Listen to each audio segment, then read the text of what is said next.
Kristo.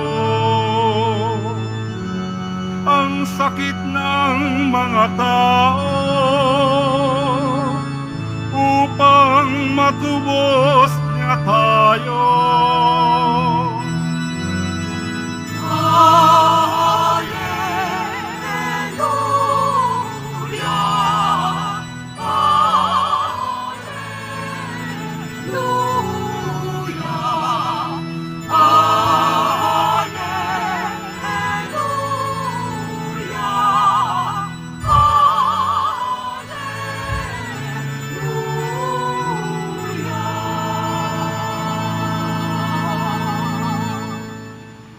Sumainyo ang Panginoon. At sumaiyo rin.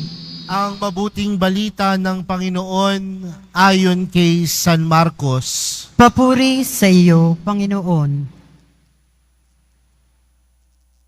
Noong panahong iyon, mula sa sinagoga, si Jesus ay nagtuloy sa bahay ni Andres at Simon. Kasama niya sina Santiago at Juan. Nararatay roon ang biyanan ni Simon Pedro dahil sa matinding lagnat, at ito'y agad nilang sinabi kay Jesus. Nilapitan ni Jesus ang babae, hinawakan sa kamay at ibinangon. Noon din inibsan ito ng lagnat at naglingkod sa kanila. Pagkalubog ng araw, dinala kay Jesus ang lahat ng may sakit at ang mga inaalihan ng demonyo, at nagkatipon ng buong bayan sa may pintuan ng bahay. Pinagaling niya ang maraming may sakit, anuman ang kanilang karamdaman, at nagpalaya siya ng mga demonyo. Hindi niya hinayaang magsalita ang mga ito, sapagkat alam nila kung sino siya. Madaling araw pa'y bumangon na si Jesus at nagtungo sa isang ilang na puok at nanalangin. Hinanap siya ni Simon at ng kanyang mga kasama. Nang siya'y matagpuan, sinabi nila, "Hinahanap po kayo ng lahat." Ngunit sinabi ni Jesus, "Kailangang pumunta rin naman tayo sa mga kalapit bayan upang makapangaral ako roon. Ito ang dahilan ng pag-alis ko sa Capernaum." At nilibot niya ang buong Galilea at nangangaral sa mga sinagoga at nagpapalayas ng mga demonyo. Mga kapatid, ang mabuting balita ng Panginoon. Pinupuri ka namin, Panginoong Hesu Kristo. Magsiupo ang lahat. Magandang umaga po sa inyong lahat. Atin pong papurihan ng ating mahal na pong Jesus Nazareno. Palakpakan po natin ang ating mahal na pong Jesus Nazareno. Mga kapatid, isang araw, may isang taong lumapit sa akin, isang lalaki, at ang sabi niya sa akin, "Father, bakit po ang hirap ng buhay?" Sabi niya sa akin, "Araw-araw naman po akong nagdarasal. Araw-araw pa nga po akong humahalik sa mga puon, nagdadasal, nagnonobena, panay ang pagdarasal ko. Pero bakit po ang hirap ng buhay? Wala po akong hanap buhay, pati ang aking asawa ay walang hanap buhay. Ngayon po, Father," sabi niya, "kakatanggal lang po sa trabaho ng anak ko. Bakit po mahirap ang buhay?" Nung mga oras na iyon, hindi ko rin alam ang isasagot sa kanya. Pero alam naman natin, mga kapatid, na ang buhay ay hindi naman talaga madali.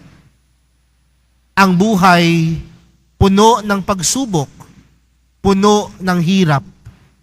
Hindi lang naman siya puno ng kaginhawaan. Marahil ang karamihan po sa atin nakaka-relate sa ganong kwento. Ginagawa naman ng lahat, pero parang gusto na nating sumuko sa buhay.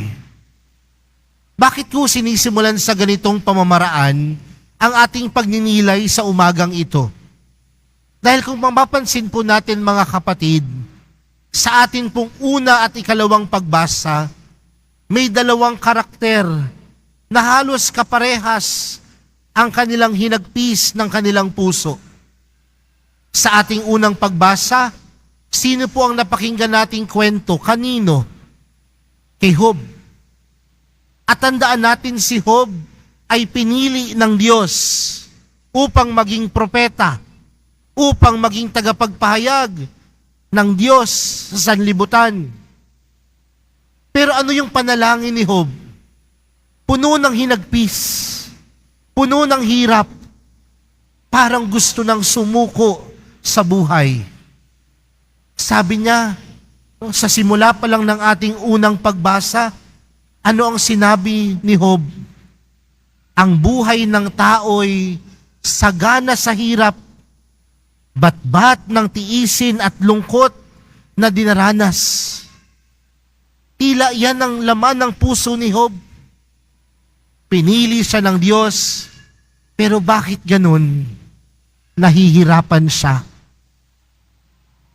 Sa ating ikalawang pagbasa, napakinggan po natin ang sulat ni San Pablo sa mga taga-Korinto. At ano po ang sinasabi ni San Pablo? Na sa kanyang misyon, kailangan niyang paglingkuran ng lahat. Kailangan siyang maging alipin ng lahat. At kung tutuusin mga kapatid, mahirap ang pagmimisyon. Mahirap ang buhay. Kaya nga minsan kapag nakakaranas tayo ng paghihirap, nakakaranas tayo ng pagsubok, ano na lamang ang gusto nating gawin? Mawalan ng lakas ng loob. Mawalan ng pag-asa. Pero sa araw na ito mga kapatid, hindi lang ang kwento ni Job, hindi lang ang kwento ni San Pablo ang nakaranas ng paghihirap, nakaranas ng kapaguran. At sino pa po ang nakaranas ng kapaguran? Si Jesus. Kaya nga, kung titingnan natin iyon, kung si Jesus nga napapagod, kung si Jesus nga nahihirapan, paano pa kaya tayo? Nakakaranas din ng bigat ng puso, ng hirap sa buhay. Sa ating ebanghelyo, si Jesus, ginagampanan niya ang kanyang misyon. Nagpapalayas ng masamang espiritu, nagpapagaling sa mga may sakit, nakikisalamuha sa mga tao. At sinasabi ko po sa inyo mga kapatid, nakakapagod ang ganong buhay. Nakakapagod maging alipin, nakakapagod maglingkod. Pero ano ang ginawa ni Jesus para mawala ang pagod? Ano ang ginawa ni Jesus para matanggal yung pagod sa kanyang buhay? Sabi po sa ating ebanghelyo, madaling araw pa'y bumangon na si Jesus at nagtungo sa ilang puok at nanalangin. Di ba kapag tayo po ay pagod at tayo ay natulog, gigising ba tayo ng madaling araw? Hindi. Di ba sasabihin natin, pagod ako para akong tinatawag ng kama. Pagod ako, deserve kong matulog ng mahaba. Pagod ako, kailangan kong magpahinga. Tama naman. Dahil ang sagot sa kapaguran, kapahingahan. Pero anong klaseng kapahingahan? Si Jesus ang ebanghelyo, saan siya kumukuha ng lakas? Sa kanyang pakikipag-isa sa kanyang Ama, sa kanyang pakikipag-isa sa Diyos. Mga kapatid, kung nakakapagod ang buhay, saan tayo kukuha ng lakas?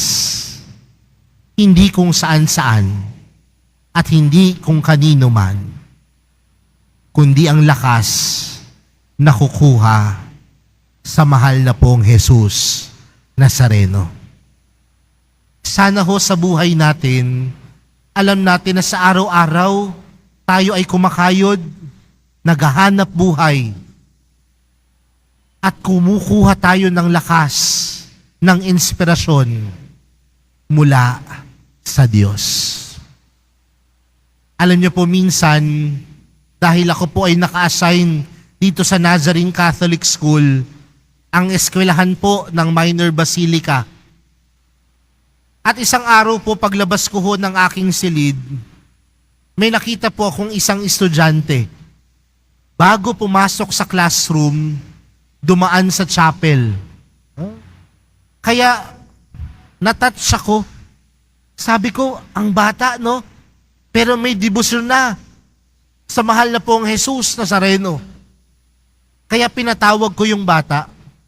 Sabi ko sa kanya, anong ginagawa mo?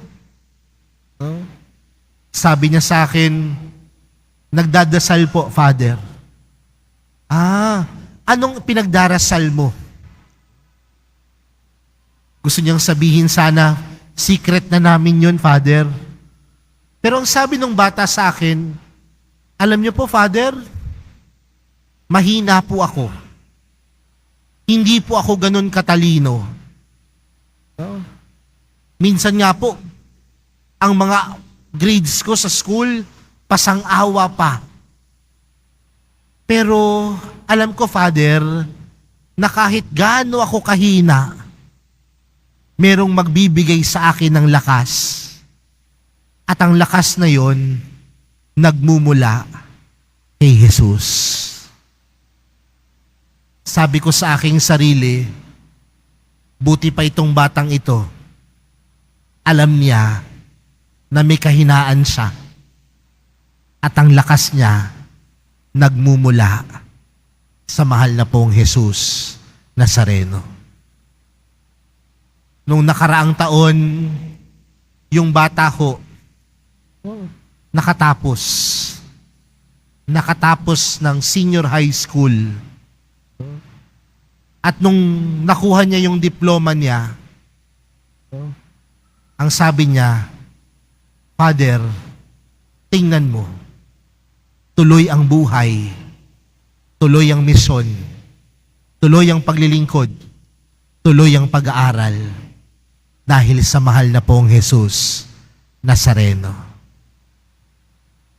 Mga kapatid, hindi madali ang buhay.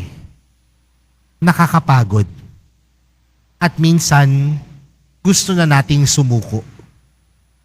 Pero pinapaalaanan tayo ng ating mga pagbasa na kagaya ni Jesus, kumukuha siya ng lakas sa kanyang panalangin. At nawa, ang bawat isa sa atin, ipagpatuloy ang misyon, ipagpatuloy ang buhay sa kabila ng kahirapan. Bakit? Dahil meron sa ating magbibigay ng lakas. At sino ang magbibigay sa atin ng lakas? Ang mahal na pong Jesus Nazareno. Amen.